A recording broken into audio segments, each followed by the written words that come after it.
Quand Dieu te dit tu ne mangeras pas de tel animal, il n'est pas en train de te demander de ne pas manger de tel animal parce que tel animal te conduira vers la mort. Sinon, ce serait une contradiction avec ce que l'évangile annonce. Le Christ lui-même dit que tout ce que Dieu fait est bon et l'apôtre Paul vient le confirmer. Il suffit de prendre avec action de grâce. Tout ce que tu veux manger, tu peux le manger.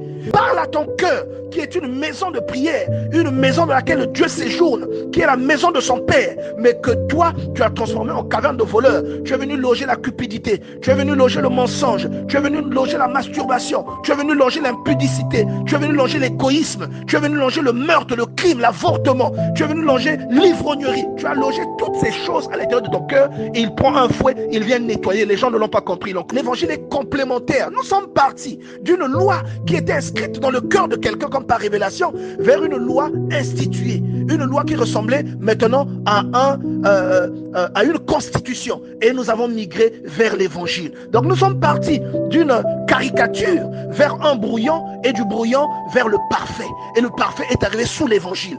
Et il est important lorsqu'on est un chrétien de connaître ces choses. On a battu Paul. On l'a battu parce qu'on a soupçonné d'avoir introduit Timothée dans le temple. Si ces gens avaient la révélation, si ces juifs avaient compris que le temple dont il était question, c'est le cœur de l'homme, et que l'étranger qui ne devait pas entrer, c'est le péché, ils n'auraient pas battu Paul, bien aimé. Je vous garantis, ils n'auraient pas battu Paul. Et derrière, vous voyez que Paul a eu beaucoup de problèmes, parce que Paul avait la révélation. Paul leur a expliqué que la circoncision n'était qu'une ombre de l'alliance qui liait l'homme à Dieu. Et aujourd'hui, même quand il disait, si tu voles, on va te couper la main, il ne disait pas ça parce qu'il voulait que quelqu'un devienne manchot. Il disait ça pour que quelqu'un ait peur qu'on lui coupe la main, et que par cette peur quand même, qu'il apprenne à respecter et à honorer l'autre. Et en grandissant, lorsque lui il serait passé parce qu'il avait peur de la punition, son fils qui viendra après lui n'aurait plus peur de la punition, parce que pour ce fils, cela deviendrait une coutume qu'on applique aveuglement sans avoir besoin d'être poussé. C'était le but de le parfait arrivé sous l'évangile de Jésus-Christ.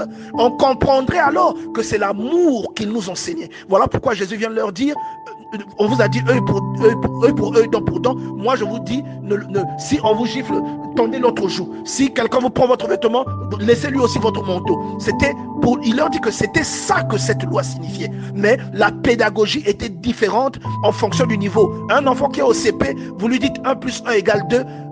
Il va dire qu'on ne peut pas faire moins 1, moins 2. Mais un enfant qui se trouve au collège saura que moins 1, moins 2 est une opération qui s'effectue. Vous voyez, il faut qu'on vous apprenne d'abord des petites choses. Dieu vous apprend d'abord des choses avec certaines méthodologies. Et ensuite, lorsque votre niveau grandit, il emmène l'évangile. L'évangile qui dit que tu ne peux pas répudier ta femme sauf pour cause d'adultère. L'évangile qui dit que quelqu'un peut commettre une action qui mérite la lapidation, ne le lapide pas. Ce n'est pas ça le but. Tu n'as toujours pas compris que Dieu avait demandé de lapider parce qu'il fallait faire appliquer cette loi par la première génération, et que celle qui viendrait, à force d'appliquer, cela deviendrait en eux une habitude, et qu'ils n'auraient plus besoin de pratiquer ce genre de choses. Dieu voulait te pousser à aimer l'autre. C'est pourquoi il t'a dit que tu dois pas, que si tu creves l'œil de quelqu'un, on crevera ton œil. Il voulait te pousser à aimer l'autre. Nous devons comprendre